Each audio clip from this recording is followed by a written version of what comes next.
आज बाबा हमें कहते हैं हमें देवताओं समान निर्लोभी, निर्मोही, निर्विकारी बनना है। सबने चेकिंग की, निर्लोभी, निर्मोही, निर्विकारी पने की। किस किस ने सच में चेकिंग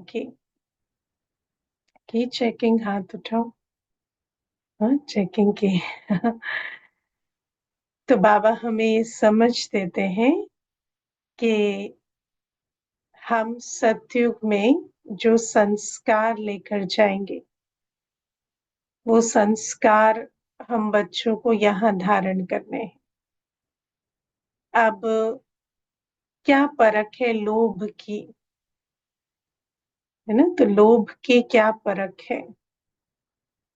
तो सबसे पहले हम धन के संदर्भ में लोभ की परख को समझेंगे, क्योंकि लोभ ज्यादातर धन और भोजन के संदर्भ में समझा जाता है। तो पहले तो धन के संदर्भ में समझेंगे।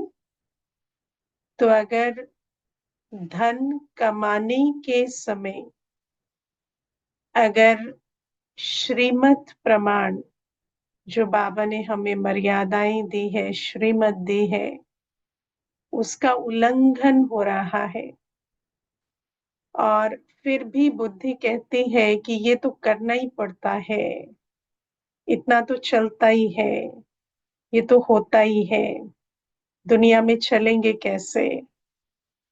तो ये लोभ की आवाज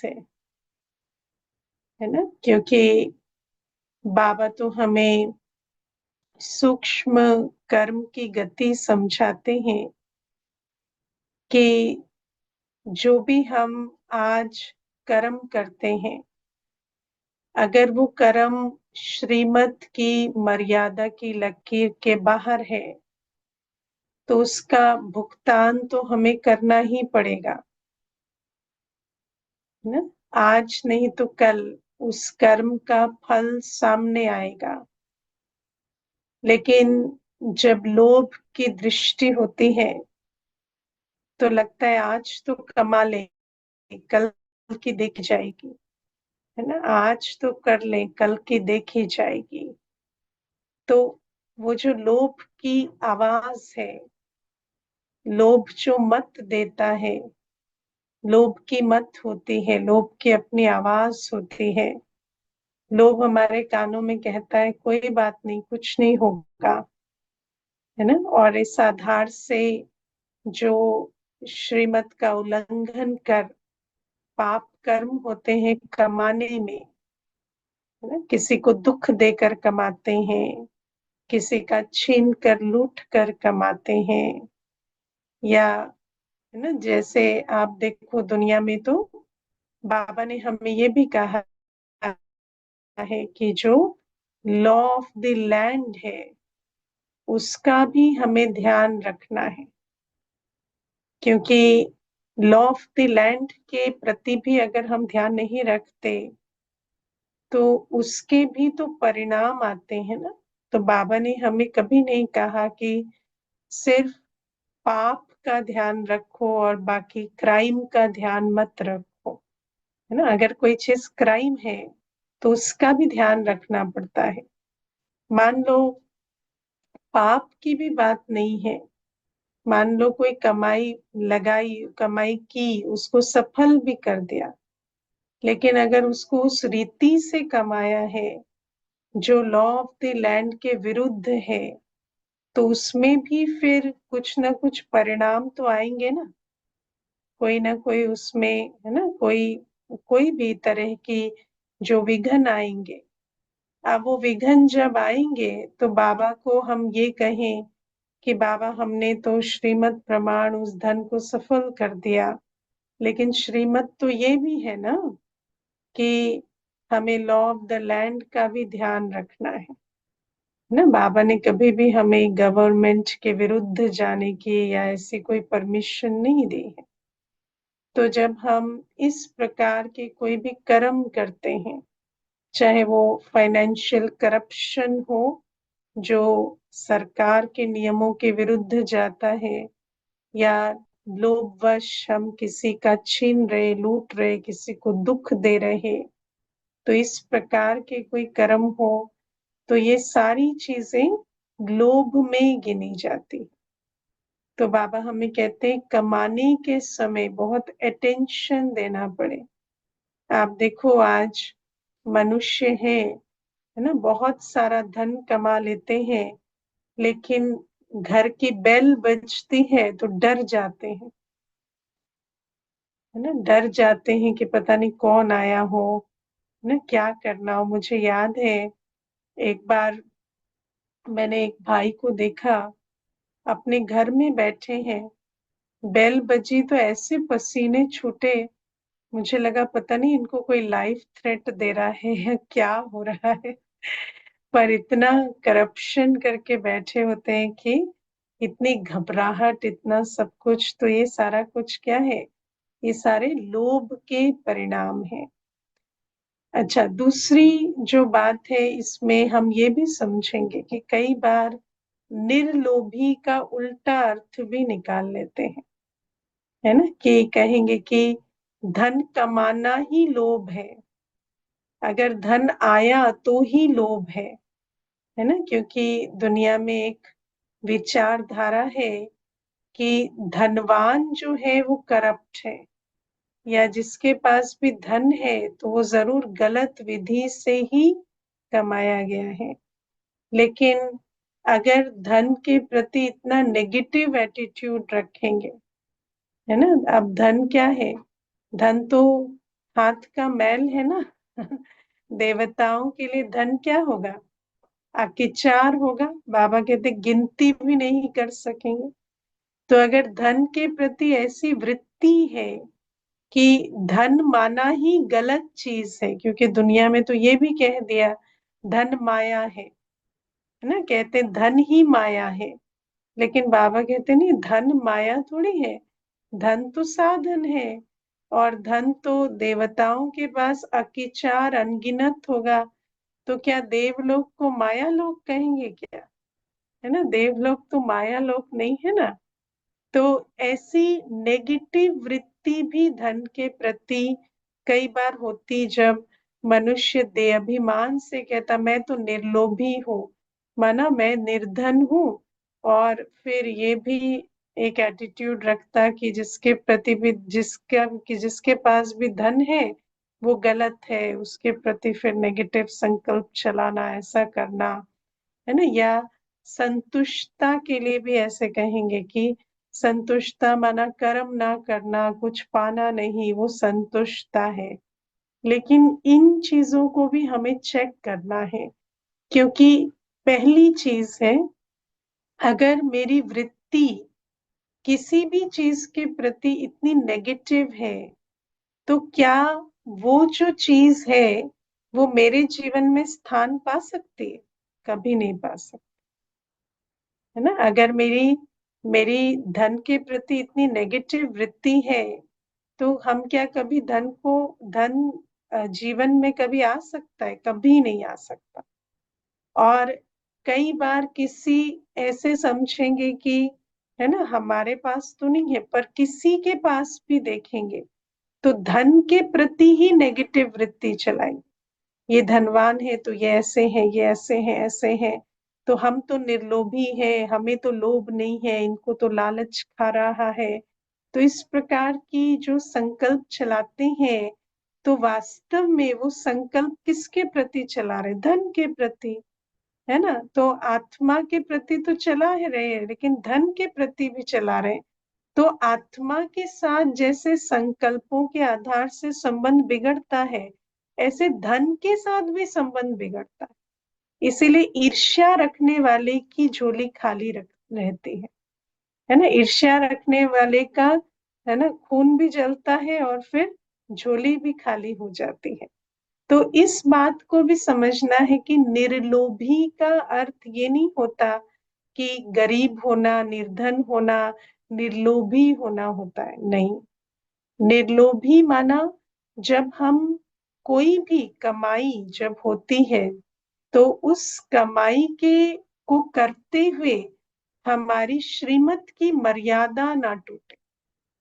हम श्रीमत प्रमाण उस कमाई को करें, वो कम हो ज्यादा हो, उन बातों से लोभ का कोई लेना देना नहीं है ना। जैसे आप देखो, आप सड़क पर ड्राइविंग कर रहे हैं, तो अगर आपको कंपटीशन मोटिवेट कर रहा है कि मुझे इस गाड़ी से आगे जाना है, तो क्या होगा, आप सिग्नल तोड़ेंगे, क्योंकि आपका फोकस अपने रास्ते पर नहीं है। तो ऐसे ही जिस आत्मा के लक्ष्य पर नजर नहीं होती, जो आत्मा ये नहीं समझती कि मेरा मूल लक्ष्य मनुष्य से देवता बनना है, जिसका लक्ष्य हो जाता है धन कमाना, वो धन कमाते हुए मर्यादा को तोड़ देता है ना। धन में प्रॉब्लम नहीं है, लेकिन धन कमाते हुए अगर मर्यादा टूट रही है तो लक्ष्य बदल गया है। ब्राह्मण का लक्ष्य है मनुष्य से देवता बनना, ब्राह्मण का लक्ष्य में धन की कोई बात नहीं है। लेकिन अगर धन लक्ष्य हो गया है तो मर्यादा टूट जाती है। और अगर मर्यादा संपन्न है तो जो भी कुछ आ रहा है वो क्या है, वो रिसोर्स है। और रिसोर्स तो तन भी है, मन भी है, धन भी है। और संगम युग पर जो हमें रिसोर्सेस मिलते हैं, उसका एकमात्र लक्ष्य क्या होता है, सेवा। जो भी कुछ हमें रिसोर्सेज मिले, चाहे बुद्धि मिली, चाहे टैलेंट मिला, चाहे तन मिला, धन मिला, सुंदर शांत मन मिला, तो संबंध मिले, हमारी हमें क्या प्राप्ति है उससे फर्क नहीं पड़ता। या हमारी विधि जो है प्राप्ति की, वो ज्यादा इम्पोर्टेंट है।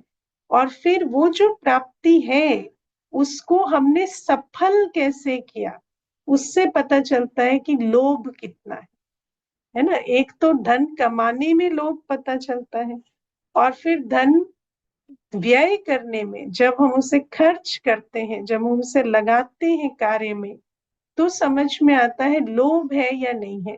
अगर ईश्वरीय सर्विस में स्वाहा नहीं हो रहा है ना, सर्वस्व स्वाहा नहीं जा रहे, सिर्फ कर्म बंधन चुक्त किया और ईश्वरीय सर्विस में सब कुछ स्वाहा किया, तो इसका मतलब है कि निर्लोभी है। और अगर स्वार्थवश बचा कर रखते हैं, ऐसा करते हैं, है ना, या मेरा है करते हैं, तो इसमें भी पता चलता है कि स्वाहा ही नहीं कर रहे, तो लोभ की वृत्ति से कमाया, इसीलिए उसके प्रति भी स्वार्थ है, मेरापन है। तो इसीलिए ये जो धन कितना है, कैसा है, उससे पता नहीं चलता कि लोभ है या नहीं है। लोभ पता चलता है कि कमाते वक्त कितना मर्यादाहीन होते हैं, और खर्च करने वक्त उसे ईश्वरीय कार्य में लगाते हैं या नहीं लगाते हैं।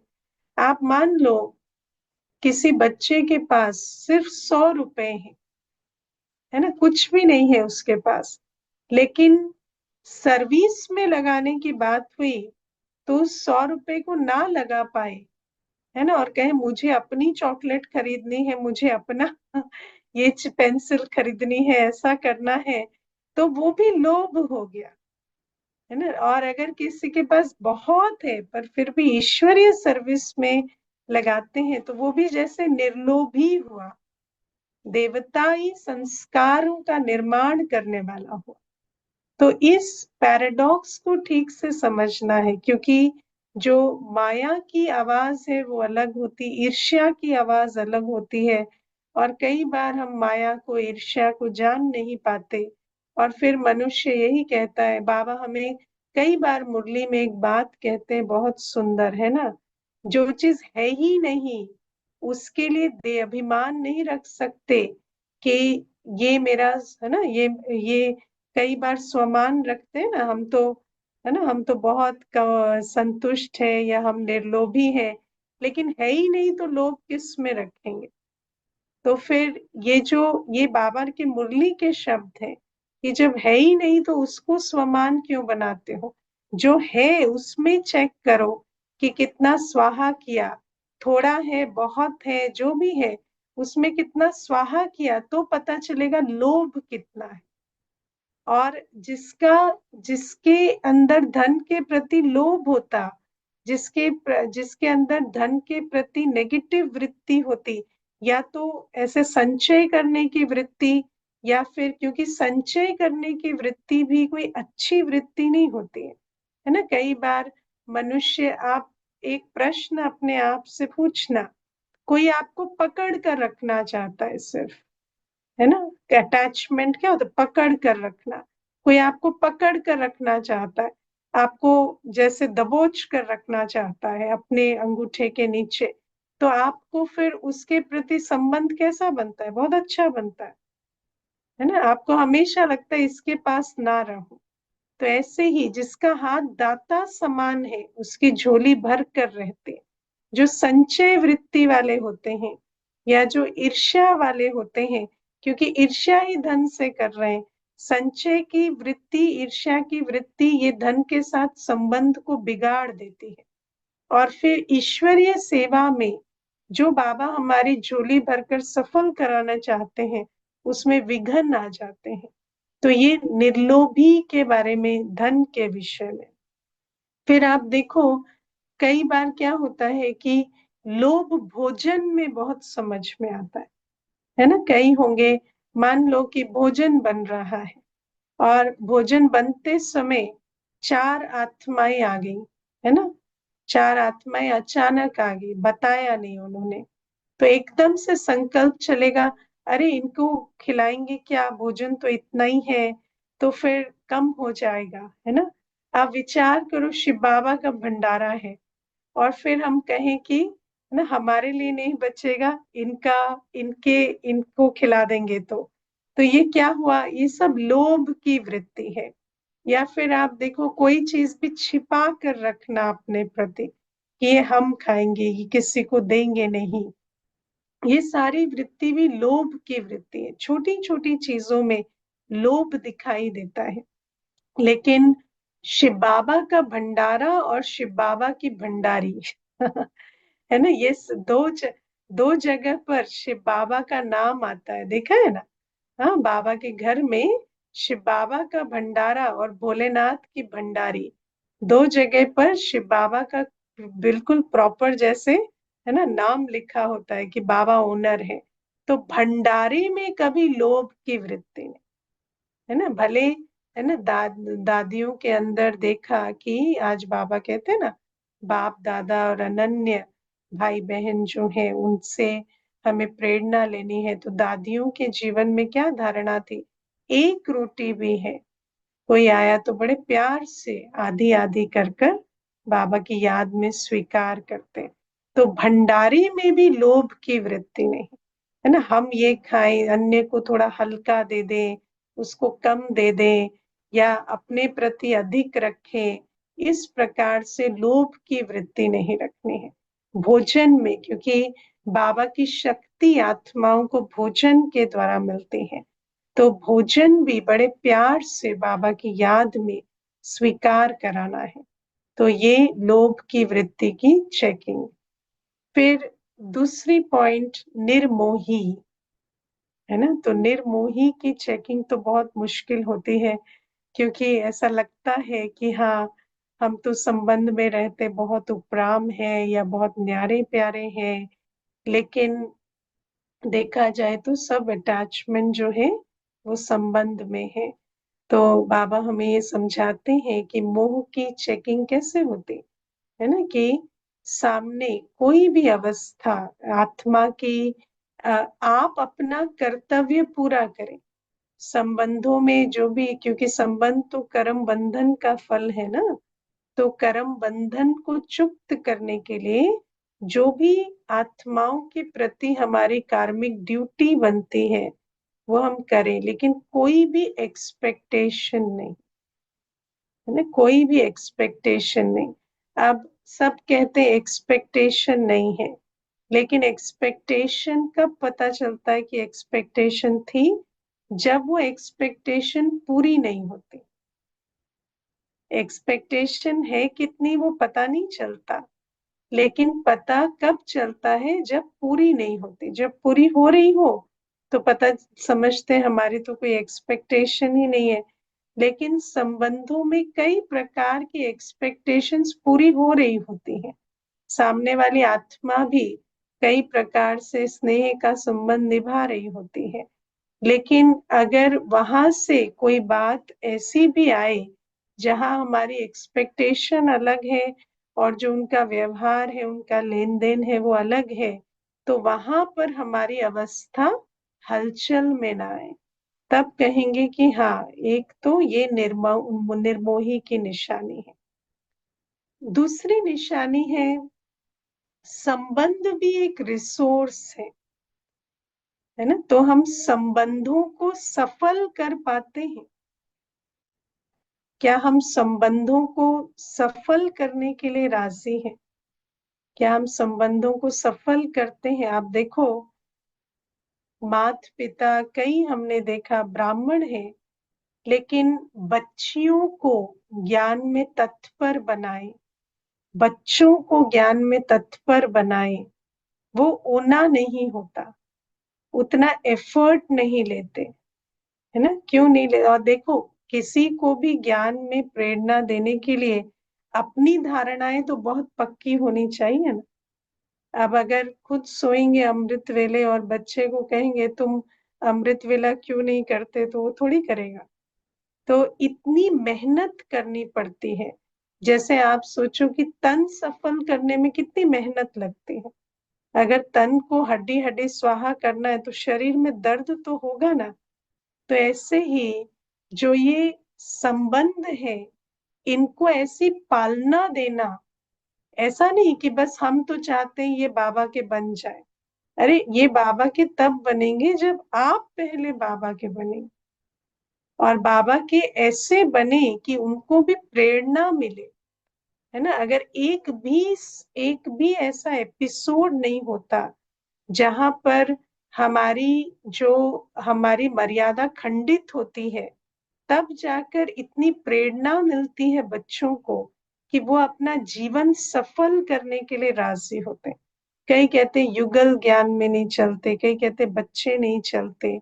पर हम अपने आप को देखें कि क्या हमारी धारणाओं में इतनी मजबूती है, इतनी ताकत है, इतनी रूहानियत है कि हम किसी को प्रेरणा देकर चलाएं, है ना। या हम राइट रॉन्ग की भाषा कहकर, लॉजिक की भाषा कहकर दबाव डालकर उनको चलाना चाह रहे हैं, है ना। कई बार दबाव डालना भी बुरी बात नहीं है, लेकिन पहले स्नेह फिर शक्ति।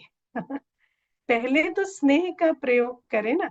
स्नेह का बंधन इतना अच्छा हो कि आत्मा को फिर थोड़ा प्रेशराइज भी करें, तो वो भी समझे कि हाँ ठीक है, जब ये खुद इतना करते हैं तो नेचुरल है कि हमें भी कहेंगे। लेकिन अगर स्नेह का इतना बल नहीं है, अपना स्वरूप स्नेह का नहीं है, क्योंकि देखो दुनिया में भी कहते हैं कि स्पिरिचुअल व्यक्ति की पहली निशानी क्या होती है? वेरी लवफुल, है ना। इतना हमारे अंदर धारणाओं का बल, स्नेह का बल, इतना मजबूती होनी चाहिए, रूहानियत होनी चाहिए हमारी पर्सनालिटी में कि हम आत्माएं अपने संबंधों को सफल कर सकें। निर्मोही तब कहेंगे, देखो, मोह को जीतने का एक ही तरीका है, क्या है? मेरे को तेरा करना, है ना। मेरे को तेरा किया तो मोह को जीतेंगे। अब तेरा, जब हम संबंधों को तेरा करते हैं, संबंधों को तेरा किया, है ना। संबंधों को पता है कब तेरा करते हैं? जब अपना पीछा छुड़ाना होता है। बाबा ये आपका बच्चा है, आप संभालो, है ना। बाबा ये आपका है, ये पढ़ता नहीं है, आप संभालो, खाता नहीं है, आप संभालो। अरे, बाबा ने कहा ना आप ट्रस्टी होके संभालो। वो पढ़ता नहीं है, वो खाता नहीं है, तो आप ट्रस्टी होकर उसे संभालो। और जब आप कहते हो बाबा आप संभालो किसी को भी, तो बाबा क्या कहता है?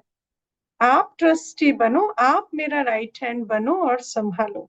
तो क्या मैं इतना समर्पण बुद्धि हूं कि बाबा के बच्चों को ऐसा संभालू, ऐसे पालना दूं कि वो बाबा के बने? हम ट्रस्टी बनकर संभाल रहे हैं, ट्रस्टी को बुद्धि में क्या रहता है कि एक दिन ये चला जाना है ना, मालिक के पास। तो क्या हम, जो भी मेरे मेरे का संबंध है, सिर्फ बच्चों की या युगल की बात नहीं है, लौकिक में भी भाई बहन है, कोई भी है जिनके साथ हमारा स्नेह का संबंध है, जिनके साथ हमारा घनिष्ठ संबंध है, जहां पर मोह की रग होती है, तो क्या हमें समझ में आता है कि इनका जीवन सफल करना ही इनके जीवन की सफलता है। और क्या उस दृष्टि वृत्ति से अपने आप को भी, अपनी पर्सनालिटी को भी बनाते हैं, और उस आत्मा के प्रति भी इतनी रूहानियत रखते हैं, उनको भी ऐसी अच्छी पालना देते हैं, है ना। क्योंकि आप देखो, संबंध तो सेंटर्स पर भी होते हैं, और लक्ष्य क्या होता है, निर्मोही होते हैं। तो ऐसा थोड़ी है कि पालना नहीं होती या उनका केयर नहीं होता, सब कुछ होता है, लेकिन मोह नहीं है। तो क्या है कि ये बाबा का बच्चा है, और ईश्वरीय सेवा के लिए ये आत्मा यहाँ है। तो ईश्वरीय सेवा के लायक बनाना, प्रेरणा देना, पवित्र योगी जीवन, सेवाधारी जीवन के लिए उनको बल भरना, अपनी धारणाओं से, अपनी जीवन से, यही तो लक्ष्य है ना। मैं कभी कभी सोचती हूँ कि ब्रह्मा बाबा को देखो, हर एक बच्चा आता, हर एक को दृष्टि देना, टोली खिलाना, है ना, मुस्कुराना, वरदानी बोल बोलना। आप सोचो अगर सारे दिन ये सेवा आपको मिले, इट इज नॉट इजी। अगर हम भरपूर नहीं है तो इजी नहीं है ना। लेकिन आप सोचो जिनके साथ हमारा निकट संबंध है, उनके साथ सारे दिन ये सेवा करनी होती। इसीलिए तो बाबा कहते हैं ना, चाहे तो गृहस्थ व्यवहार में रहते कहाँ से कहाँ चले जाएंगे। अगर इतनी अच्छी पालना दे और बच्चे निकलकर समर्पित हो जाए बच्चियां निकलकर समर्पित हो जाए, तो सोचो कितना भाग्य बने। लेकिन बाबा कहते हैं ऐसा निर्मोही बनना है ना। जब मोह की रग होती है ना, हमें पता भी नहीं चलता, मोह की रग बहुत सूक्ष्म होती है। इसीलिए हम आत्मा को बाबा का बच्चा है, और ये बाबा की सेवा के लिए मैं ट्रस्ट पे हूँ, जो मैं इसको उस प्रकार से तैयार करूं, और ऐसी अपनी बैलेंस्ड अवस्था रखो, स्नेही और शक्ति का इतना बैलेंस रखो कि वो आत्मा जो है वो मेरी सुनकर बाप की सुनने लगे। तो इस प्रकार से निर्मोही की समझ मिलते हैं। तो बाबा हमें समझाते हैं कि हमें निर्मोही बनना है। और फिर बाबा हमें कहते हैं निर्विकारी बनना है ना। तो निर्विकारी में बाबा कहते हैं खास मुख्य जो है विकारी किसको कहा जाता है, काम विकार जिसमें होता। अब आप विचार करो, हमें तो अंदर कितना काम विकार है पता भी नहीं चलता। काम विकार क्या है, देह देखना। सबसे पहले निशानी होती है देह देखना। आपको पता चलता है आपके संकल्प, वृत्ति, व्यवहार देह के आधार से कितना बदलता है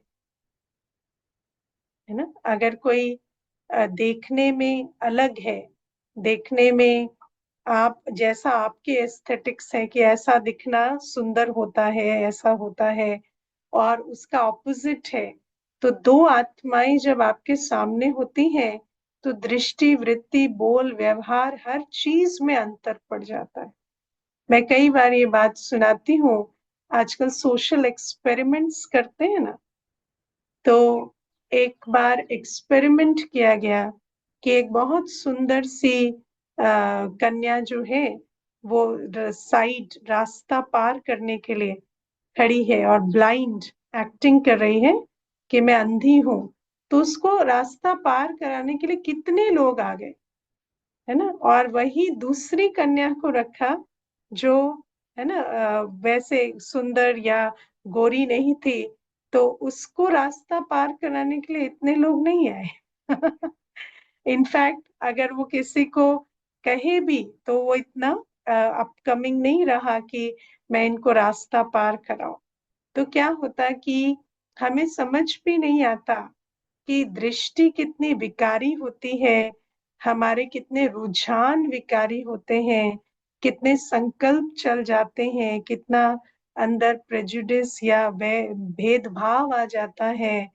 तो बाबा कहते हैं ये सब काम विकार के कारण होता है। और फिर कर संकल्पों में विकारी संकल्प चलना, कर्म में आना, ये तो दूसरी बात, लेकिन दृष्टि वृत्ति में भी कितना अंतर पड़ता है।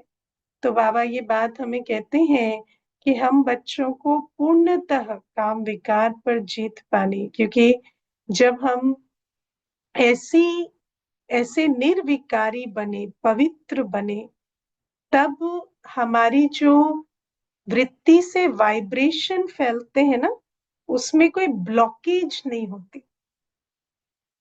तब हमारी जो वाइब्रेशन है वो बहुत दूर दूर तक फैलती, क्योंकि जितना देह अभिमान है, जितना विकार है, उतनी उस वाइब्रेशन में ब्लॉकेज होती।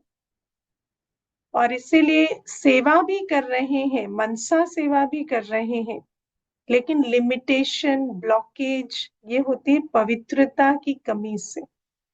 इसीलिए खूब सकाश दे रहे हैं, मनसा सेवा करें, टाइम भी निकाल रहे हैं, पर वो जो रिजल्ट आना चाहिए वो नहीं होता। जितना परिवर्तन आना चाहिए, जितनी शक्ति भरनी चाहिए, वो नहीं हो पाती, क्योंकि हमारे अपने अंदर हद है।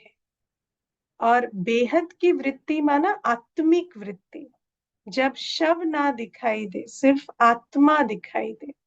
लेकिन उसके लिए जो मुख्य मेहनत है, इनफैक्ट निर्मोही, निर्लोभी, निर्विकारी, तीनों के लिए जो मुख्य मेहनत है वो है योग की। इसलिए आज बाबा ने कहा ज्ञान से और योग में भी अगर कंपेयर करें तो बड़ी सब्जेक्ट है योग की। और ये जो योग की सब्जेक्ट है, इससे हम पवित्र बनते हैं, कर्मेंद्रियां शीतल होती हैं।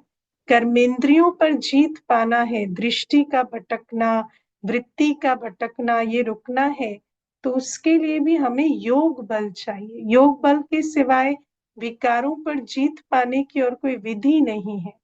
और बाबा ने आज बहुत सुंदर बताया कि योग बल से ही, क्योंकि जब योग बल होती ना तो वाइब्रेशंस को अटक नहीं होती, इसीलिए हम बेहद की मनसा सेवा के निमित्त बन पाते हैं। और जब ऐसे निमित्त बनते, तब हमारे द्वारा ये कलयुगी पहाड़ उठकर सतयुगी सोने का पहाड़ अपने स्थान पर आता।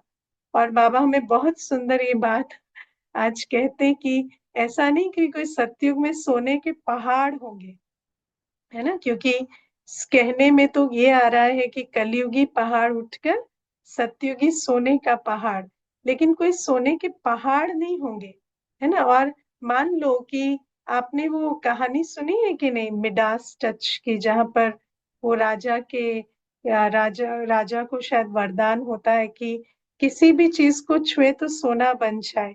लेकिन उस कहानी का सार क्या है कि वो तो एक अभिशाप हो गया ना, कि किसी भी चीज को छुए तो सोना बन जाए। तो बेटी को भी छुआ तो सोना बन गई, हर चीज सोना बन गई। तो स्वर्ण नगरी में अगर सब कुछ सोने का हो जाए तो वो अच्छी बात नहीं है। है ना, सोने की नगरी माना जिस चीज की जो उपयोगिता है उसमें वो सर्वश्रेष्ठ सतोगुणी हो। तो बाबा हमें बताते खानिया जो है उनका काम है सोना उगलना, तो खानियां सोने से भरपूर हो, लेकिन वृक्ष पर सोने के फल लगेंगे तो शोभा नहीं देंगे। तो वृक्ष पर बहुत अच्छे सतो प्रधान रस भरे फल लगे, है ना। बाबा हमें कहते हैं कि वहां पर कोई भी जो फल आदि होंगे या खेती आदि होगी उसमें बहुत भरपूरता होगी। पानी की जगह सोना बहे तो वो कोई अच्छा आइडिया नहीं है, लेकिन पानी में इतनी ताकत हो कि उसको कहें हाँ सतो प्रधान है, तो उसको कहेंगे हाँ स्वर्ण नगरी। तो बाबा कहते हैं जब हम योग बल से पवित्र बनते हैं तो सोने की खानियां भरपूर होती हैं, और सारी सृष्टि में इतनी सतो प्रधानता होती है कि हर चीज ताकत वाली बन जाती है। तो ये योग बल की कमाल है, और पवित्रता भी योग बल से ही आती है। और इसीलिए बाबा कहते हैं कि अपना चार्ट हमें चेक करना चाहिए कि रोज योग बल पर कितना हम अटेंशन दे रहे हैं, क्योंकि योग कोई ऐसा तो नहीं है ना कि 1 घंटे में सारा जमा कर ले। सारे दिन अटेंशन देंगे तो योग की कमाई हो। अच्छा, ओम शांति।